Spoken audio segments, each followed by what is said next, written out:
안녕하십니까. 해운부동산 중개연구소 소장입니다. 오늘은 농지 대토, 저희 해운부동산 연구소에 울산에 있다 보니까 자주 이런 농지 대토 비과세 조문에 대해서 설명을 해달라는 부분이 있어서 마침 보니까 법이 개정돼서 각종 네이버나 다음에 찾아봐도 비과세 개정된 내용이 잘 안 나오더라고요. 그래서 오늘 저는 해운부동산 연구소 입장에서는 개정된 사항을 설명을 해드리도록 하겠습니다. 먼저 개정된 사항을 말씀드리기 전에 전반적으로 설명하고 개정된 내용을 본문에서 설명을 하도록 하겠습니다. 농지 대토에 대한 비과세 그 내용은 바로 이겁니다. 뭐냐면 바로 이겁니다. 제가 설명을 해드리자면 바로 이런 내용인데 뭐냐면 자 8년 동안 통상 우리가 자격농지가 8년 자격농지를 한다 그러면 비과세 한다 그러잖아요. 그렇죠? 이건 뭐 대부분 농사 짓는 분은 알겠는데 시키면서 내가 논이나 답이 있는데 논이 답이죠. 그렇죠? 밭이나 있는데 이 밭을 경작하다가 힘들어서 처분할 경우 통상 비과세를 조문을 받는데 그때 8년이라는 자격을 해야 되거든요. 8년 동안.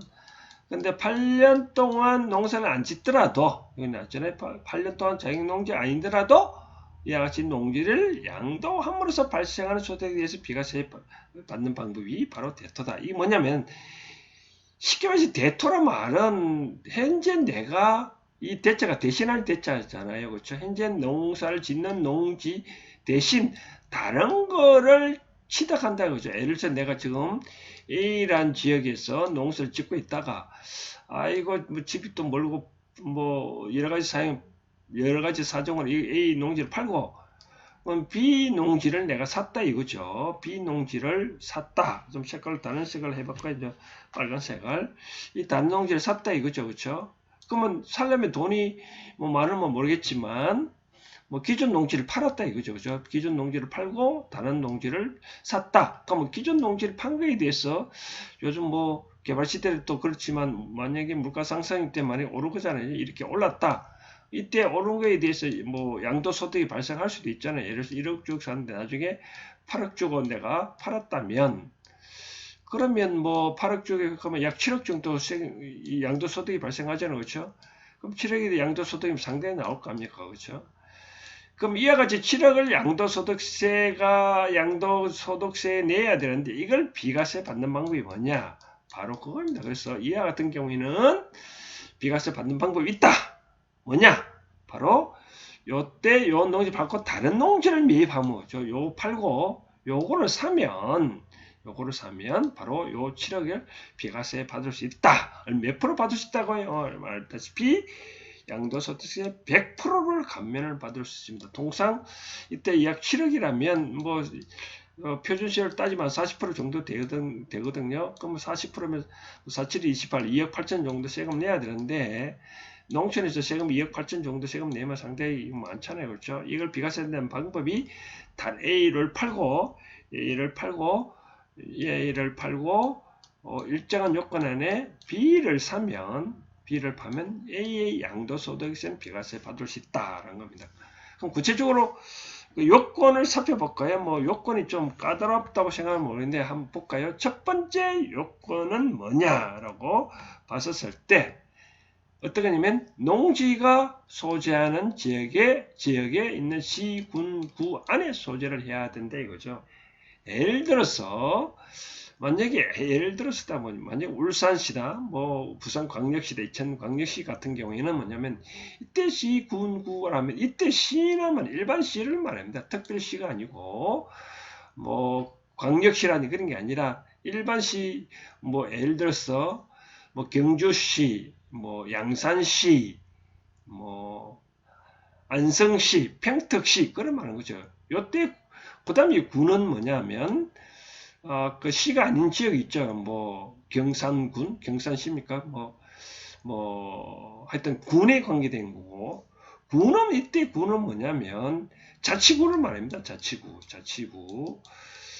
자치구를 말하는 거죠. 그렇죠? 자치구에 소재한 농지해야 된다. 예를 들어서 만약 울산은 예를 든데 울산에 이 북구가 있고 만약에 남구가 있잖아요. 그렇죠? 남구에 있다면 첫 번째 요건은 내가 북구에 산다면 북구에 소재하는 농지에서 농사를 지어야 되고 남구에 산다면 남구에 소재를 해야 된다. 바로 그런 의미입니다.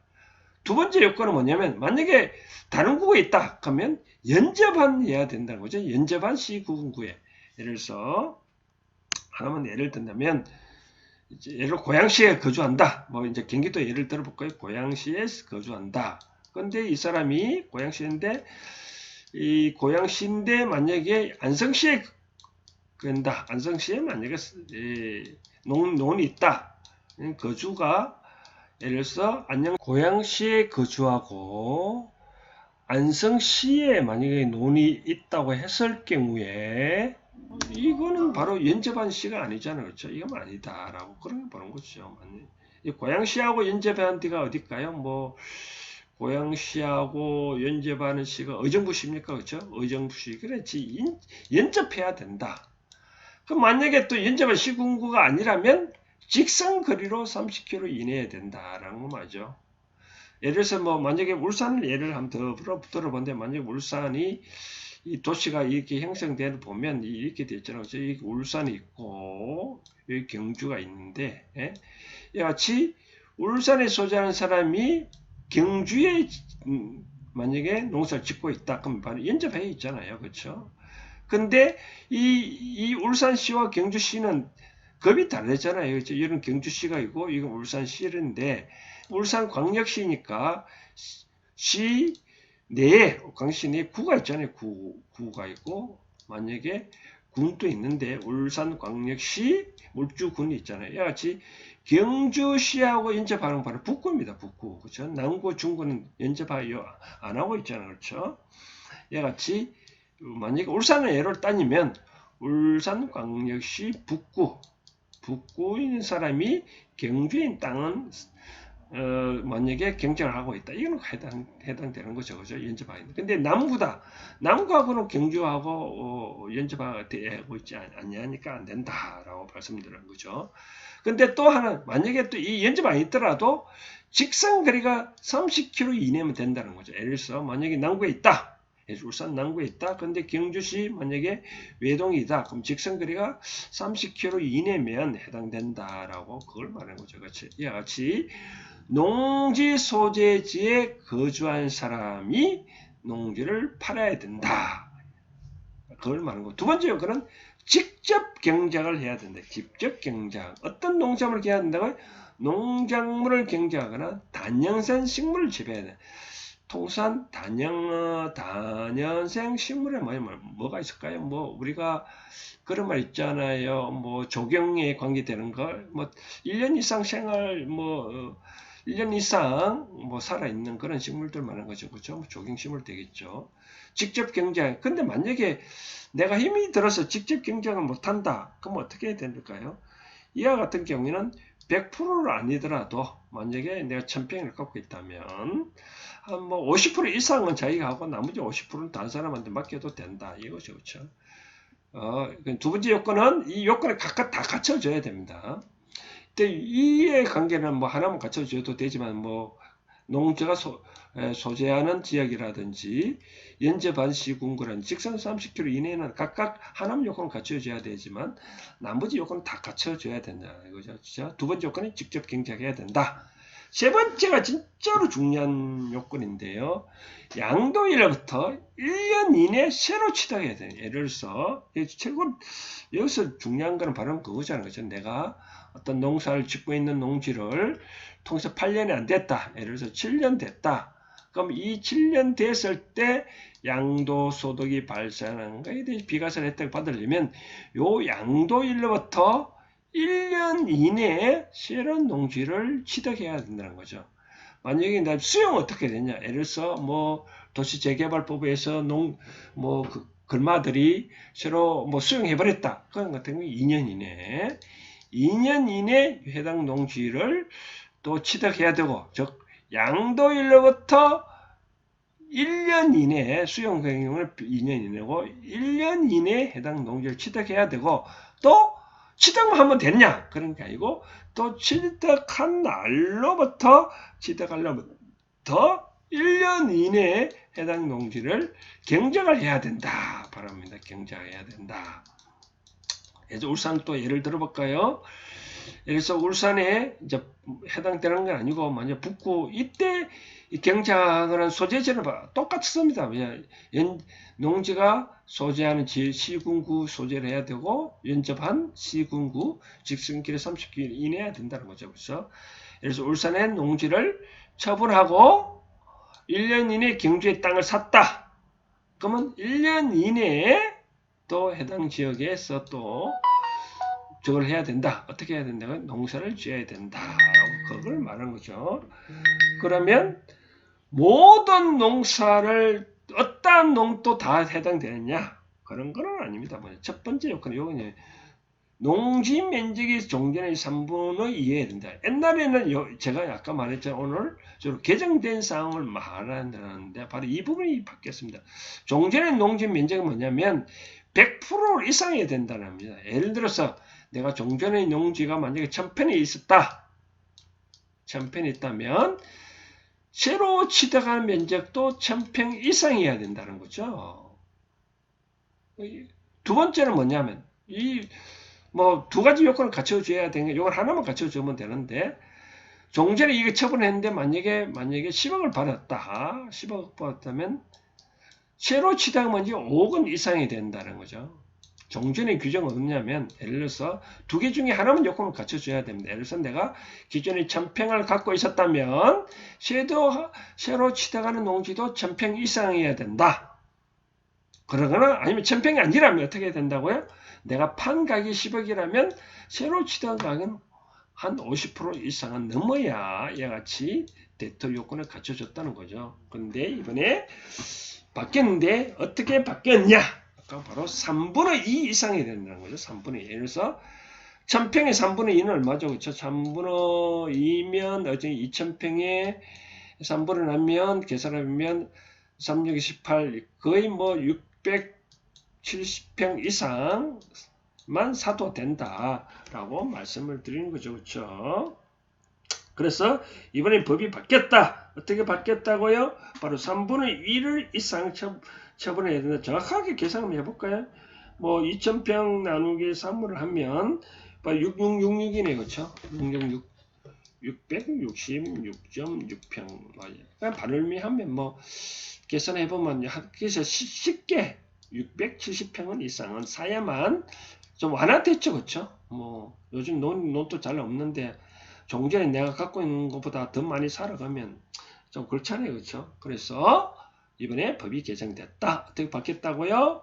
바로 3분의 2 이상만 3분의 2 이상이어야 된다. 3분의 2 이상이어야 된다는 걸 명심해야 돼요. 요 법이 바뀌었다. 근데 가액은 동일합니다. 요거는 뭐냐면 밑에 거는 새로 취득하고 종료인도 1년 이내에 처분. 이건 뭐냐면 우리가 대토를 할 때 기존의 농사를 짓고 있는데 첫 번째는 이걸 처분하고 다른 거를 사는 경우를 말하는데 이 두 번째 요건은 뭐냐면 종전에 농사를 짓고 있는 걸 또 농사를 샀다 이거죠. 그죠?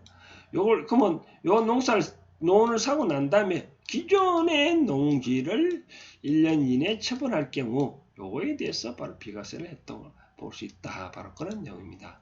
자, 정리를 해보도록 하겠습니다. 자, 첫 번째 농지의 대토, 요즘 개발 사업으로 등등 해가지고 많이 농지를 처분하고 또 여러 가지 또 논을 나이가 많이 들다 보니까 그런 거 있지 않습니까? 베이비 붐 시대가 아이고 시골 가서 논이나 농사를 지어 보겠다 해가지고 농사를 짓다가 터세 때문에 아이고 못 있겠다 해가지고 다시 판다. 그럼 팔 경우에 그 지역에 터세 있어서 다른 지방에 간다 했을 경우에 땅이 말 올랐다. 그럼 비과세 혜택 받으려면 어떻게 해야 되냐? 여러 가지 요건을 갖춰주면 비과세 받을 수 있다. 다시 설명하자면 첫 번째는 농지 소재지에 거주를 해야 된다. 농지 소재지에 거주란 요건은 바로 같은 시, 군, 구 안에 있어야 된다. 같은 시, 군, 구. 두 번째는 만약 같은 시, 군, 구가 아니라면 연접해야 된다. 시군. 만약 연접도 아니라면 직선거리 30km 이내여야 된다. 라고. 두 번째 요건은 직접 경작해야 된다. 농작물의 종류는 따지지 않지만 단연생 식물도 된다. 직접 경작은 50% 이상은 본인이 직접 해야 된다고. 세 번째, 아까 말씀드렸죠. 최고로 중요한 거는 바로 1년 이내에 취득해야 되는데 취득한 것 면적이 중요합니다. 바로 농지 면적이 2분의 3분의 2 이거나 or 혹은 가액이 종전 양경 50% 이상 해야 된다는 요건을 갖춰지면, 즉 대토되면 다른 논을 사면 종전에 파는 거에 대해서 바로 비과세를 받을 수 있다라고 받을 수 있습니다. 그럼 여기서 뭐 이렇게 설명했다 해가지고 이걸 끝나느냐? 아닙니다. 뭐가 중요한 바로 이제 이 또 재테크 하는 요령 중에 이런 게 있죠. 만약에 이런 게 있죠. 내가 예를 들어서 내 어떤 용을 6년이나 7년을 갖고 있다가 처분을 하려고 보니 양도소득이 많이 발생됐잖아요. 근데 앞으로 농사도 계속 짓기 힘들다. 그럼 어떻게 해야 되냐? 그러면 요 비과세 받으려면 요거를 일단 처분하고 아까 말씀드린 대로 1년 이내에 다른 걸 사는 거죠. 그렇죠? 1년 이내에 사고 요 1년 이내를 사면 그럼 요거를 사고 그럼 이 비과세를 받을 수 있잖아요. 그러면 요거를 바로 요 놈을 또 바로 팔면 또 혜택이 안 되거든요. 아까 봤잖아요. 그렇죠? 8년을 합산이 8년 해야 되잖아요. 그렇죠? 그럼 어떻게 되냐? 바로 다른 요 1년을 또 경작을 하고 이때 요 놈까지 팔면 다 그럼 물론 요거는 뭐 비과세는 안 되겠죠. 그렇죠? 그러나 요거는 비과세 받을 수 있다. 요거는 뭐 또 예를 들어서 내가 예를 들어서 뭐 9억 주고 샀다 하더라도 1년 동안 뭐 9억도 팔아더라도 이건 양도소득세 없잖아요. 그렇죠? 뭐 다행히 요걸 많이 오르면 또 뭐 요것도 이득도 있으니까 양같이 기존의 주택의 기존 농지가 지금 어쩔 수 없이 팔 수밖에 없는 누가 뭐 꼬신다. 야 좀 팔아라. 그럼 많이 줄게. 한번 팔더라도 비과세 절세 혜택하는 방법을 받으려면 요 다른 농지를 사면 된다. 다른 농지를 사서 합산해서 1년 이상은 받도록만 1년 이상 받도록 하면 된다. 즉 합산해서 8년만 되면 바로 비과세를 받을 수 있다. 그런 설명을 드릴 수 있겠습니다. 자, 오늘은 여기까지 하겠습니다. 잘 들었습니까? 감사합니다. 도움이 됐다면 어떻게 하신가 아시죠? 구독을 누르시고 좋아요를 눌러주세요. 이상입니다.